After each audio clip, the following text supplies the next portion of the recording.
ya. Bagaimana? Cukup mudah bukan? Jadi itulah kenapa kita membuat sup resepi. Intinya adalah untuk mempermudah pekerjaan kita untuk menganalisa sebuah resep lebih rapi, lebih mudah dipahami oleh kita sendiri dan juga tim-tim kita yang ada di lapangan.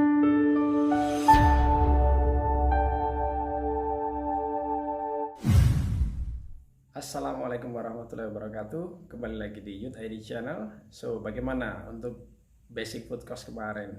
Cukup menarik bukan? Cukup sederhana dan sangat bermanfaat.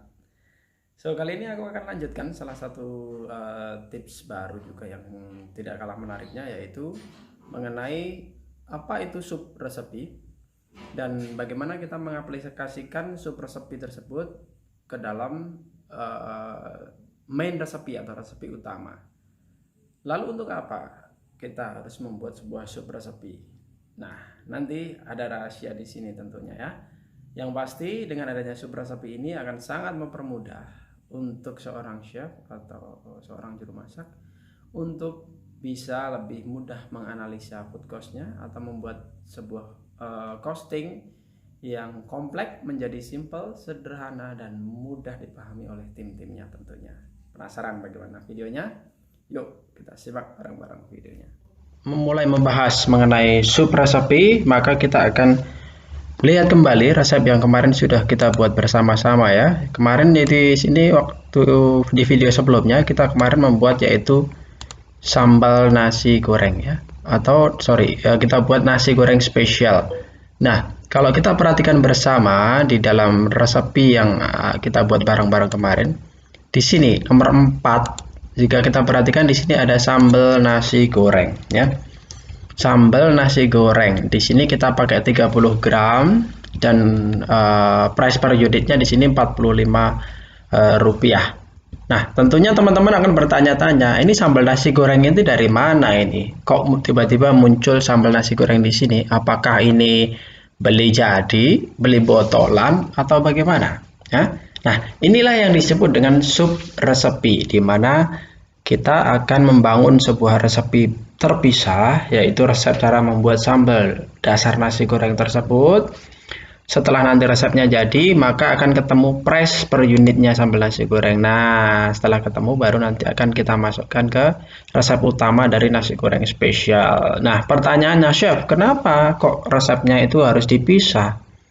Nah, jawabannya adalah sangat sederhana. Jika kita cantumkan di sini sekaligus, maka yang pertama, buku resep ini akan tidak cukup 1 lembar. Itu yang pertama. Yang kedua, tim atau rekan kita mungkin akan bingung untuk melihat bahan dari sebuah menu nasi goreng. Ini mau buat nasi goreng aja bahannya kok ribet banget ya, sebanyak ini ya.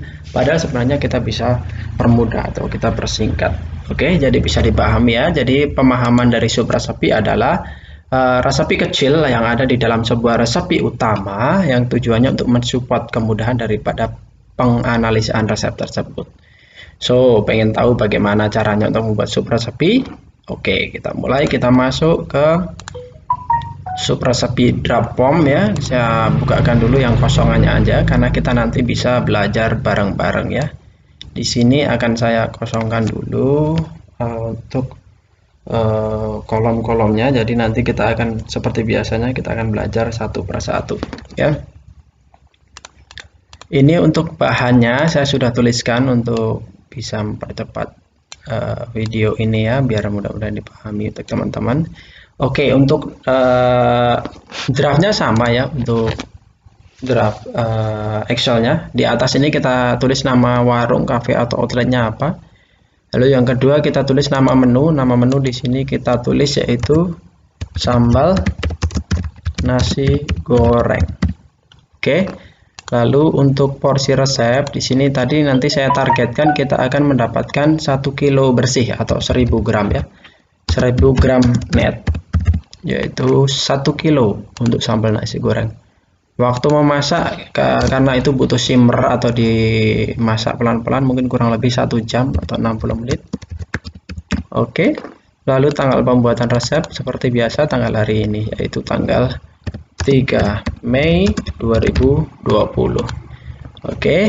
lalu kita turun ya.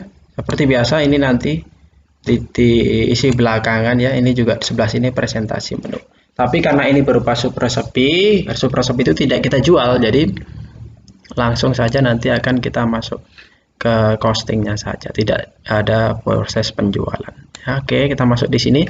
Untuk bahan-bahan ini sudah saya isikan di sini. Untuk bahan ini biasanya bervariasi tergantung pedagang dari nasi goreng itu sendiri, dia bahannya pakai apa saja.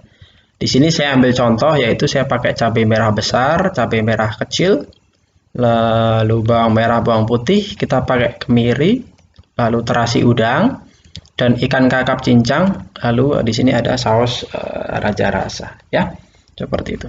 Lalu kita masukkan satu persatu berapa sih bahan yang kita gunakan. Oke, katakanlah kita cabai merah besar kita pakai 500 gram ya. Dengan asumsi harga per kilonya adalah mungkin cabai merah besar sekitar ada yang 20, ada yang 22 tergantung musim ya. Kita contoh misalnya 22.000. Berarti price per unitnya seperti kita kemarin yaitu 22 per gram. Ketemulah cost 11.000 ya.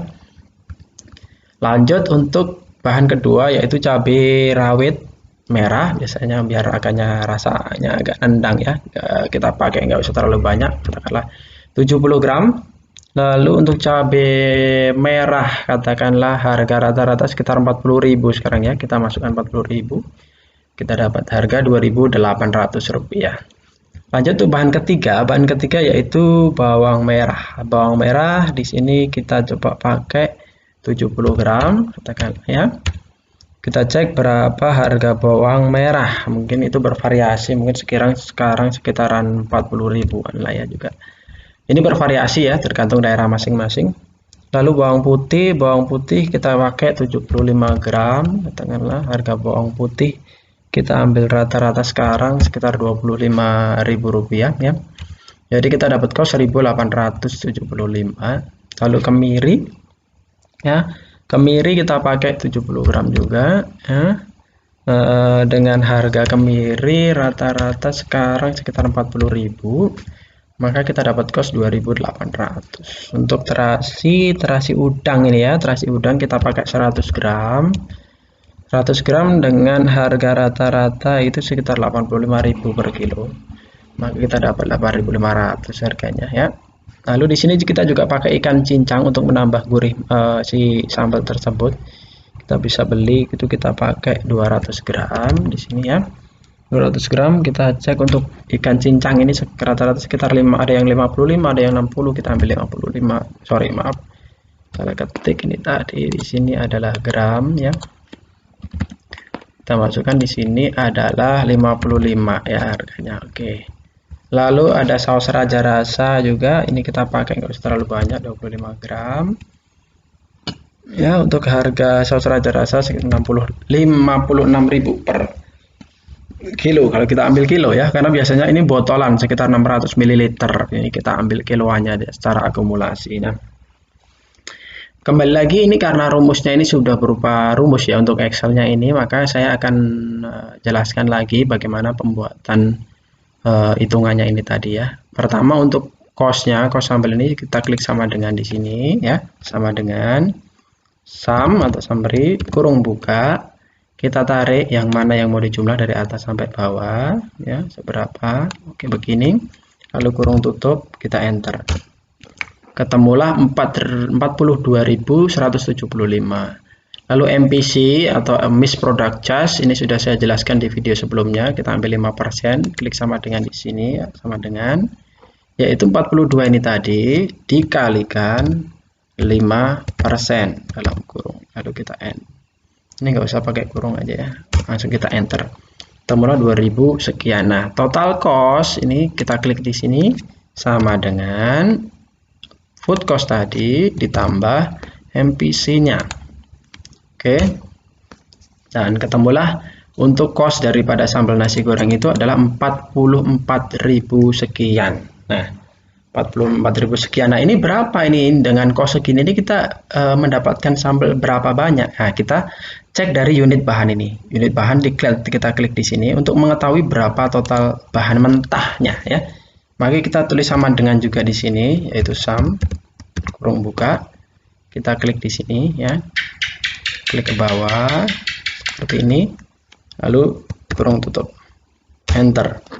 Nah, dapatlah kita angka yaitu sekitar 1110 gram.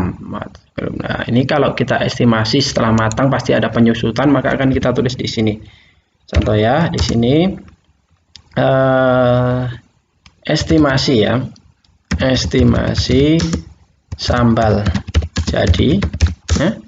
Estimasi sambal jadinya adalah kita akan mendapatkan 1 kilo atau 1000 gram ya di sini. Maka kita tulis di sini adalah 1000 gram. 1000 gram atau 1 kilo. Nah, lalu kita tulis di sini yaitu kos sambal nasi goreng per gramnya berapa. Nah, bagaimana mendapatkannya? Kita klik sama dengan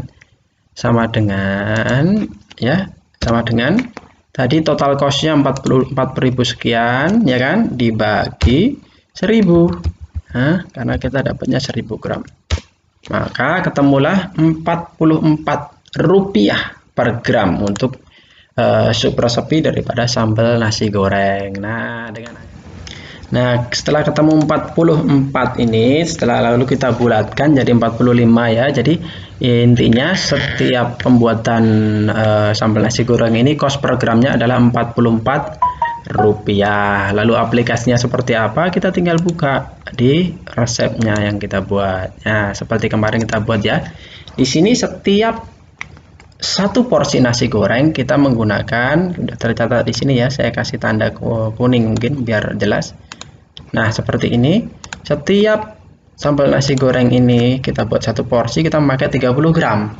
Dengan price per unitnya saya tulis di sini. Tadi kita dapat 44 ya. Jadi untuk membulatkannya Rp45, yaitu Rp45 per gram. Karena kita pakai 30 gram, maka ketemulah, kita ulangi bisa di sini ya, sama dengan yaitu 30 gram dikalikan Rp45 per unit. Nah, ketemulah 1350 ya. Bagaimana? Cukup mudah bukan? Jadi itulah kenapa kita membuat sup resepi. Intinya adalah untuk mempermudah pekerjaan kita untuk menganalisa sebuah resep lebih rapi, lebih mudah dipahami oleh kita sendiri dan juga tim-tim kita yang ada di lapangan. Oke, demikian. Mudah-mudahan video ini bisa memberikan manfaat untuk teman-teman semua, khususnya bagi teman-teman sendiri dan pada umumnya untuk tim Anda yang ada di lapangan. Karena dengan sistem yang mudah ya, yang mudah dipahami, itu akan membuat tim lebih nyaman atau lebih bisa menikmati pekerjaannya tanpa terbebani, dan pada endingnya apa? Yaitu dengan operasional lancar, hasil yang maksimal, dan tentunya tim kita menjadi tim yang sukses. Demikian video kali ini. Sampai ketemu di video berikutnya. Wassalamualaikum warahmatullahi wabarakatuh.